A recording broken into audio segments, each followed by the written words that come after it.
ప్రేమ్ గుర్తున్నాడు కదా, మన ఛానల్లోనే ఫోన్ మీద ప్రాంక్ చేస్తున్నాం ప్రేమ్తో. సో ప్రేమ్ బర్త్డే అనమాట. సో ఫుడ్ డొనేట్ చేద్దామని ప్రేమ్ ఈరోజు ముందుకు వచ్చాడు.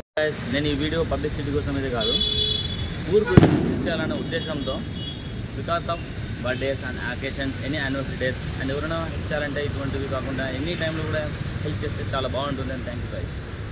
So please do subscribe Telugu prank box.